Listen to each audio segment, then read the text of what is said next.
मैं गीता प्रिया आप लोगों के समक्ष एक बार फिर से उपस्थित हूँ the Bihar teacher history maker मेरा मोबाइल मेरी शिक्षा के मंच पे। आज हम लोग का टॉपिक है फेनेरो गेम्स। फेनेरो गेम्स में जिम्नोस्पर्म। तो पिछले वीडियोस में मैंने आप लोगों को बताया था कि प्लांट्स किंगडम को बांटते हैं तो मैं ये हर बात बोलती हूँ, हर टॉपिक में बोलती हूँ कि हर चीज को बांटने का कोई ना कोई बेसिस होता है, कोई ना कोई आधार होता है। तो प्लांट्स किंगडम का जो बंटवारा किया हमने, उनमें पहला बंटवारा तो हमने इस आधार पे किया। सबसे पहला बंटवारा हम लोग कर दिए बीज रहित और बीज सहित। ऐसे पौधे जिनमें बीज होते हैं वो फेनेरोगैम्स कहलाते हैं, और ऐसे पौधे जिनमें बीज नहीं होते हैं क्रिप्टोगैम्स कहलाते हैं। ठीक है। उसके बाद क्रिप्टोगैम्स को हम लोगों ने 3 भाग में बांटा, थैलोफाइटा, ब्रायोफाइटा, टेरिडोफाइटा। वो किस आधार पे बांटा? तो उनमें डेवलपमेंट के आधार पे कि उनमें जड़ कितना विकसित है, तना का विकास है कि नहीं, पत्ती का विकास है कि नहीं। तो इस आधार पे थैलोफाइटा, ब्रायोफाइटा और टेरिडोफाइटा में बांटा। आज हम लोगों के क्लास में जब हम लोग बीज रहित पौधे के बारे में पढ़ेंगे, अभी तक हम लोगों ने जितने पौधों के बारे में का क्लासिफिकेशन किया वो बीज रहित थे। आज जो क्लासिफिकेशन हम लोग देखेंगे वो बीज वाले पौधों का है।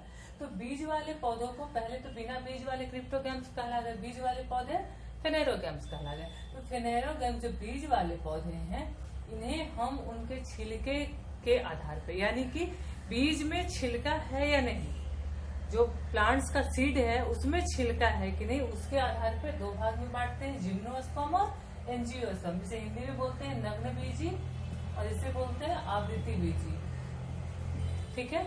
Gymnosperm, angiosperm. जैसे आप देखिए कि किसका कौन सा पौधा होता है जिसमें छिलका होता है और कौन सा में नहीं होता है। जैसे चीड़ है, देवदार है, फर है।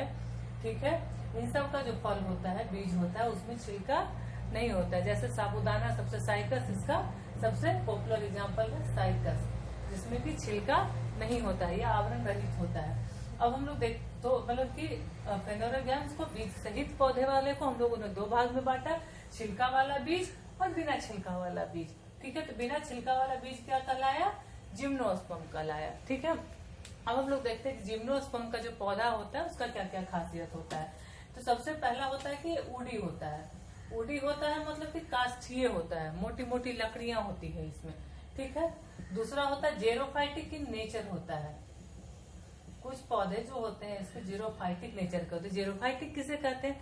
तो ये बिल्कुल लंबा तना एक होता है, ब्रांच अनब्रांच्ड होता है, ब्रांच नहीं होता है, बिल्कुल लंबा तना होता है, और ऊपर में पत्तियां जो होती है मुकुट जैसी संरचना बनाती है, जैसे तार, खजूर, ये सब जो हम लोग देखते हैं ना, उस टाइप का। ठीक है। उस टाइप का होता है। तीसरा होता है कि पेरेनियल होता है, बहुवर्षीय होता है, यानी कि एक बार लगा दीजिए तो ये बहुत सालों तक जिंदा रहता है।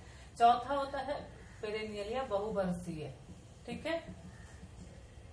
नेक्स्ट होता है कि एनुअल रिंग बनता है। एनुअल रिंग बनता है। एनुअल रिंग क्या है?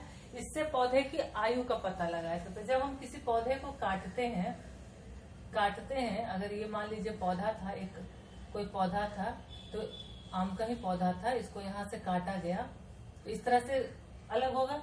तो इसमें देखते हैं कि इस तरह की संरचना होती है। ठीक है। इसे एनुअल या रिंग या वार्षिक वलय बोला जाता है। ठीक है। एनुअल रिंग या वार्षिक वलय, इससे क्या होता है कि पेड़ की उम्र का पता लगाया जाता है। तो ये यहाँ से शुरू होता है जिम्नोस्पर्म। तो उससे पहले वाले पौधों में एनुअल रिंग का निर्माण नहीं हो रहा था। अब जो है इसमें एनुअल रिंग का निर्माण होता है। ठीक है। तो क्या क्या हो गया? ऊडी हो गया, मतलब काष्ठीय हो गया, जीरोफाइटिक इन नेचर हो गया, बहुवर्षीय हो गया। ठीक है। एनुअल रिंग हो गया। और इसमें क्या होता है? नन फ्लावरिंग होता है। नन फ्लावरिंग, इन पौधों में फ्लावर नहीं होते हैं, पुष्प विहीन पौधे होते हैं। जिम्नोस्पर्म के जो पौधे होते हैं पुष्प विहीन होते हैं। ठीक है। पुष्प विहीन होते हैं, इसलिए बीज जो होता है बाहर में ही बनता है इनका। फूल अगर पुष्प होगा तो फिर बीज में आवरण होने लगेगा। तो इसका सबसे पॉपुलर एग्जांपल है साइकस, जिससे कि साबूदाना का निर्माण होता है। ठीक है। इसमें पॉलिनेशन जो होता है, वाइन पॉलिनेशन होता है, एयर पॉलिनेशन होता है। ठीक है। जेरोफाइटिक इन नेचर होता है। ठीक है। इसका सबसे पॉपुलर एग्जांपल क्या क्या है? इसके 2-4 पॉपुलर एग्जांपल। एक साइकस है, जिससे कि साबूदाना का निर्माण होता है, जो हम लोग व्रत उपवास में जिसको कि खाते हैं। कुछ जो आदिवासी जनजातियां हैं भारत में, अंडमान निकोबार समूह पे जो रहती है, टापुओं में वो इसे खाती है, काफी पौष्टिक होता है। इसमें हम लोग व्रत उपवास में, हमारे इधर भी इसे साबूदाना को फ्रूट्स के रूप में खाया जाता है, ठीक है, क्योंकि ये पेड़ से फल के रूप में प्राप्त होता है। नेक्स्ट है पाइनस। पाइनस भी इसका काफी पॉपुलर एग्जाम्पल है। तारपीन का तेल जो घर में पेंट करते समय तो कुछ फर्नीचर को साफ करने के लिए यूज होता है, या मशीन को में डाला जाता है उसे स्मूथ चलने के लिए, तारपीन का तेल वो कहाँ से प्राप्त होता है? पाइनस से, ठीक है।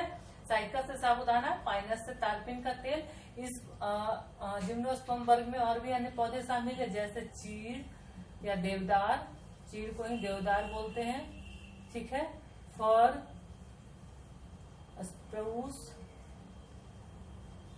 स्प्रूस, ये सब इमारती लकड़ियां हैं।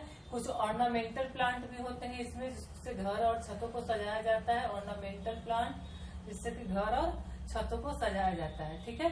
तो जिम्नोस्पर्म में क्या क्या हो गया? वैसे पौधे शामिल किए गए जो पूरी तरह से डेवलप है, जड़, तना, पत्ती, स्पर्श विभाजन है, वैस्कुलर सिस्टम होगा, एनुअल फ्लावरिंग होगा, नन फ्लावरिंग होगा, वुडी होगा, जेरोफाइटिक इन नेचर होगा, बहुवर्षीय होगा, एनुअल रिंग होगा, ठीक है। इसमें क्या नहीं होगा?